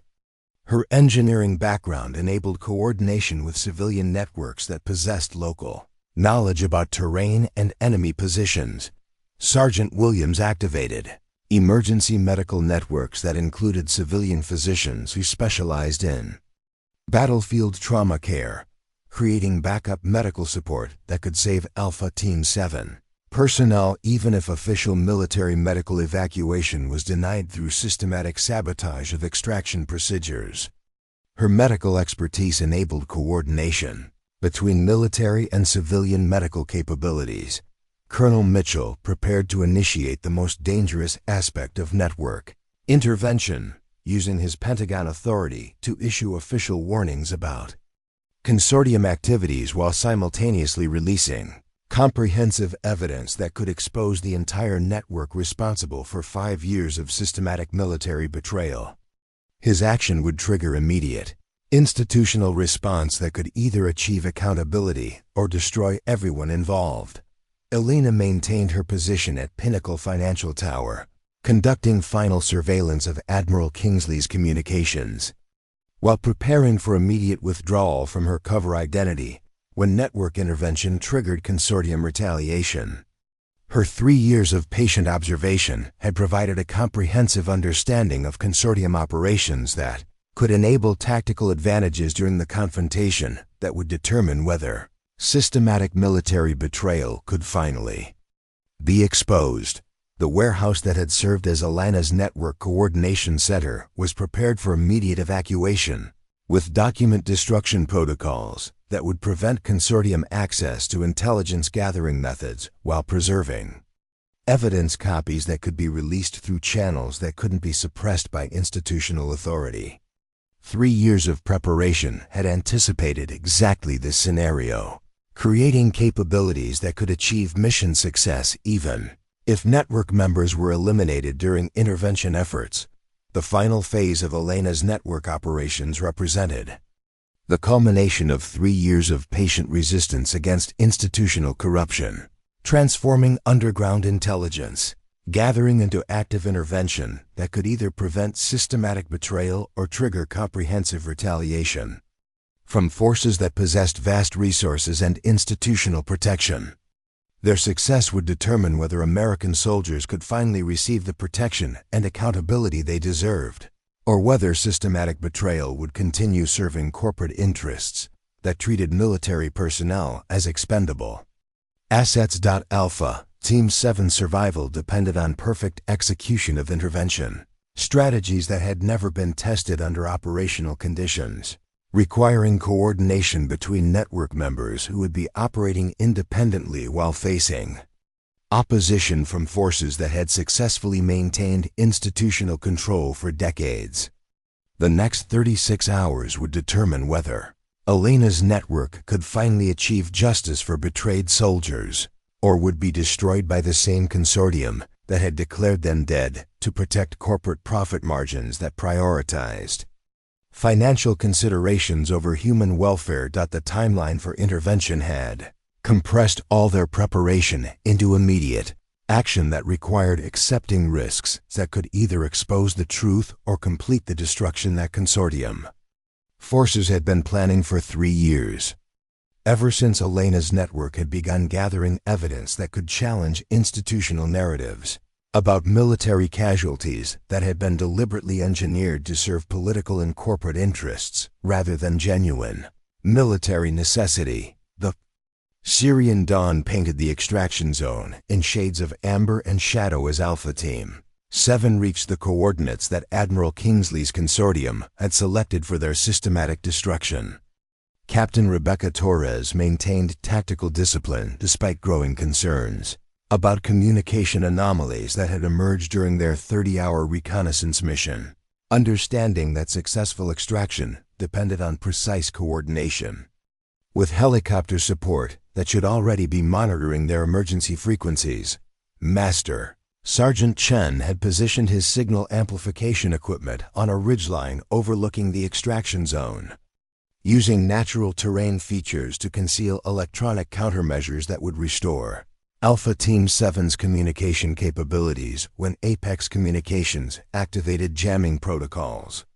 His 3-day infiltration through hostile territory had enabled perfect positioning for intervention that could overcome systematic sabotage. Staff Sergeant Rodriguez coordinated with Syrian resistance fighters who had agreed to provide tactical support despite political complications that made cooperation with American forces extremely dangerous for local populations. Her engineering expertise had enabled rapid assessment of defensive positions that could protect Alpha Team 7 if extraction procedures were compromised by consortium betrayal. Sergeant Williams had established a forward medical position capable of treating battlefield trauma using supplies that had been infiltrated through civilian medical networks operating independently of official military logistics. Her preparation included surgical capabilities that could save lives even if official military medical evacuation was systematically denied through consortium sabotage. Colonel Mitchell activated Pentagon emergency protocols at precisely 0600 hours, initiating comprehensive exposure of consortium activities through official channels that couldn't be suppressed by institutional authority. His decision to sacrifice his military career enabled simultaneous release of classified evidence through multiple government agencies while triggering immediate warnings to Alpha Team 7's chain of command. This is Colonel James Mitchell, Pentagon Cybersecurity Division, issuing immediate operational alert regarding Alpha Team 7 deployment to Syria. Mitchell announced through encrypted channels that connected him directly to Central Command, while simultaneously activating evidence release protocols that Elena's network had prepared for this moment. Current extraction procedures have been compromised by systematic sabotage coordinated through defense contractor networks. The official warning that Mitchell transmitted included comprehensive documentation of consortium activities, financial records proving systematic military betrayal, and technical evidence demonstrating how communication equipment had been modified to enable tactical isolation of American forces. His institutional authority provided credibility that Elena's network couldn't achieve independently. Elena maintained surveillance of Admiral Kingsley at Pinnacle Financial Tower, documenting real-time consortium communications that revealed their response to network intervention efforts. Her position enabled comprehensive intelligence gathering about consortium countermeasures, while preparing for immediate withdrawal when her cover identity was inevitably compromised by Mitchell's official exposure. Kingsley is activating emergency protocols. Elena reported through encrypted channels that connected all network members during the critical intervention phase. Consortium communications indicate they're accelerating Alpha Team 7's betrayal. Timeline to prevent extraction before official warnings can modify operational procedures. The consortium's response to Mitchell's Pentagon alerts revealed the scope of institutional penetration that had enabled 5 years of systematic military betrayal. Senior military personnel who possessed command authority over Alpha Team 7's Extraction attempted to dismiss Mitchell's warnings as unauthorized conspiracy theories, demonstrating that consortium protection extended to the highest levels of military hierarchy. Admiral Kingsley's communications revealed coordination with Pentagon personnel who were actively suppressing Mitchell's warnings while accelerating the extraction timeline to ensure Alpha Team 7 would be isolated before official intervention could modify their tactical situation. The consortium possessed sufficient institutional influence to override safety protocols despite comprehensive evidence of systematic betrayal. Central Command is refusing to modify Alpha Team 7's extraction procedures, Mitchell reported, revealing institutional resistance that demonstrated consortium influence over military decision-making processes. Pentagon personnel are dismissing evidence as unauthorized intelligence gathering while maintaining the original operational timeline that guarantees systematic betrayal. Master Sergeant Chun detected activation of Apex Communications jamming equipment exactly as consortium planning had indicated, confirming that Alpha Team 7's communication systems were being systematically compromised, despite official warnings. That should have prevented tactical isolation. His electronic countermeasures immediately restored communication capabilities while enabling real-time coordination with extraction support. Alpha Team 7, this is network support. Chun transmitted through restored communication channels, providing tactical intelligence that contradicted official briefings, while enabling the unit to respond appropriately to threats that had been systematically concealed from command planning. Enemy positions surround the extraction zone. The official extraction timeline has been compromised. Implement alternative procedures immediately. Captain Torres responded to Chun's warnings with professional skepticism that reflected training which emphasized command authority over external intelligence sources. But tactical realities in the extraction zone confirmed that enemy forces possessed detailed knowledge about American operational procedures. Her unit's survival required accepting assistance from sources that weren't part of the official chain of command. Network support, this is Alpha Team 7, Torres responded, acknowledging external assistance while maintaining tactical discipline during a crisis situation that threatened her unit's survival. We confirm enemy contact exceeding intelligence briefings. Request immediate tactical support for alternative extraction procedures. Staff Sergeant Rodriguez coordinated Syrian resistance fighters who engaged enemy positions that had been prepared for Alpha Team 7 systematic destruction, creating tactical diversion that enabled the American unit to withdraw from kill zones, while consortium forces attempted to complete planned betrayal despite network intervention efforts. The firefight that erupted around Alpha Team 7's extraction zone revealed the sophisticated nature of enemy preparations that had been coordinated through consortium intelligence sharing. Hostile forces possessed American weapons, communication equipment, and tactical procedures that enabled them to anticipate and counter standard special forces response patterns. Enemy forces are using American tactical procedures and equipment. Torres reported through communication channels that Chun's countermeasures had been restored despite systematic jamming attempts. Intelligence briefings understated enemy capabilities by approximately 300%. Request immediate reinforcement for extraction under hostile contact.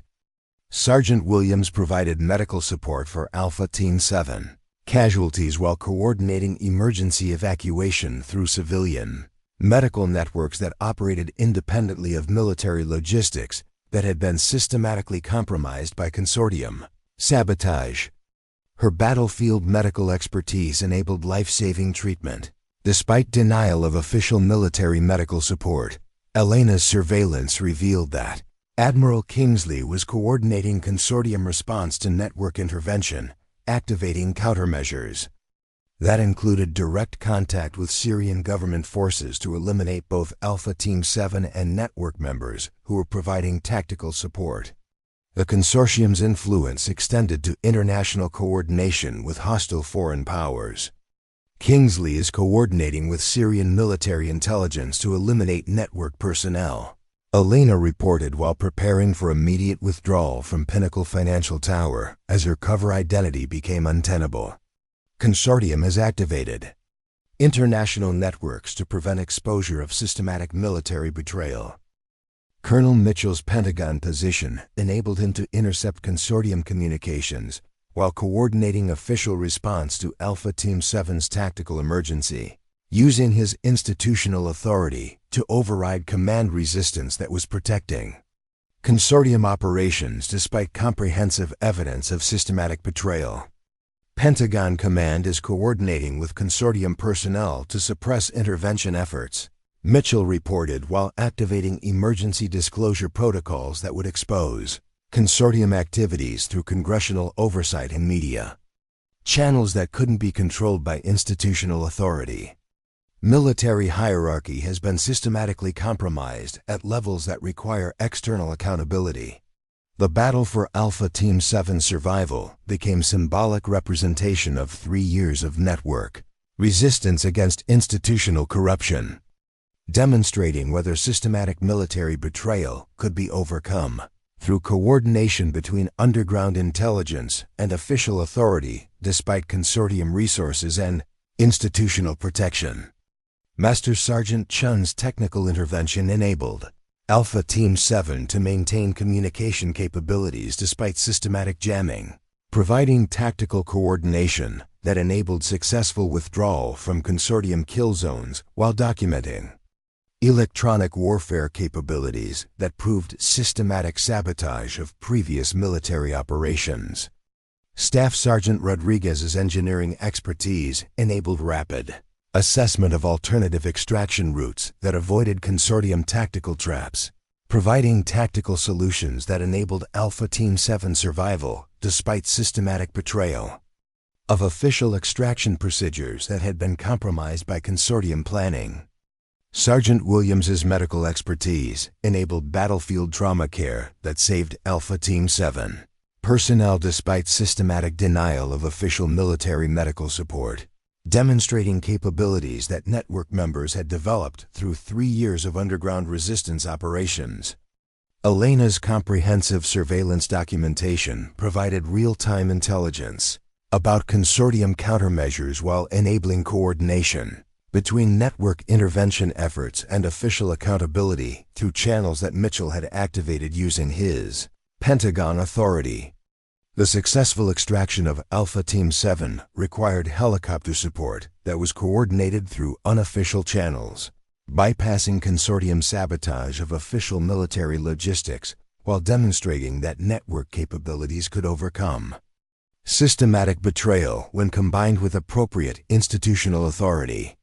Captain Torres and Alpha Team 7 were successfully extracted to safety despite consortium efforts to complete planned systematic betrayal, providing living witnesses who could testify about institutional corruption while validating network intelligence that had been gathered through 3 years of dangerous investigation.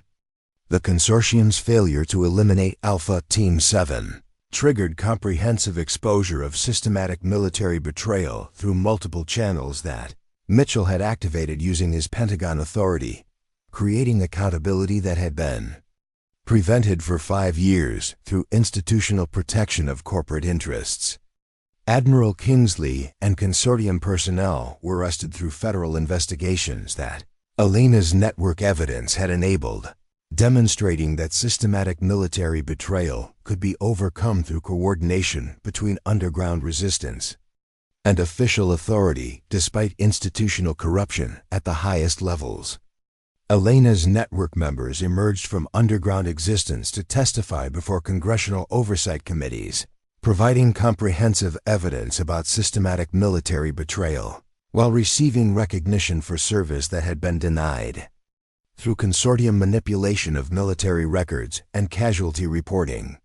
The Medal of Honor that Elena had believed was meaningless after her unit's betrayal was restored to significance through accountability that honored genuine military service, while exposing institutional corruption that had treated soldier sacrifice as an acceptable cost in corporate profit calculations. Elena returned to legitimate military service as advisor for accountability reforms that would prevent systematic betrayal of future military operations, using her expertise to develop oversight systems that couldn't be compromised by corporate influence over military decision-making processes. The warehouse that had served as a network coordination center was transformed into a memorial space, honoring soldiers who had been declared dead to protect corporate interests, ensuring that systematic military betrayal would be remembered as a historical lesson rather than repeated as a business model. The families of soldiers who had been systematically betrayed received accurate information about circumstances that had led to their relatives' deaths, providing closure that had been denied through consortium manipulation of casualty reporting and official military communications. Colonel Mitchell received presidential commendation for exposing institutional corruption despite personal sacrifice that had ended his military career, demonstrating that individual conscience could overcome systematic betrayal when supported by comprehensive evidence and appropriate coordination with accountability systems. The defense contractors responsible for systematic military betrayal were prosecuted through federal courts that possessed jurisdiction over treason and conspiracy charges, establishing legal precedent that would prevent future corporate manipulation of military operations for profit generation. Elena's 3 years of patient window cleaning had enabled comprehensive intelligence gathering that exposed the most systematic military betrayal in American history, proving that honor and accountability could overcome institutional corruption. Through resistance that served principles larger than individual survival or career advancement. The reflection of her Medal of Honor tattoo in corporate windows had triggered recognition that transformed underground resistance into comprehensive accountability, demonstrating that individual courage could achieve justice even when institutional authority had been systematically compromised by forces that treated military service as expendable asset and profit optimization strategies. The story of Elena Vasquez became testament to military service that transcended institutional failure, proving that soldiers' sacrifice could achieve meaning through accountability that honored genuine service, while preventing systematic betrayal of future military personnel who deserved protection rather than exploitation by corporate interests that had weaponized military hierarchy against the soldiers it was supposed to serve. Up next, you've got 2 more standout stories right on your screen. If this one hits the mark, you won't want to pass these up. Just click and check them out. And don't forget to subscribe and turn on the notification bell so you don't miss any upload from us.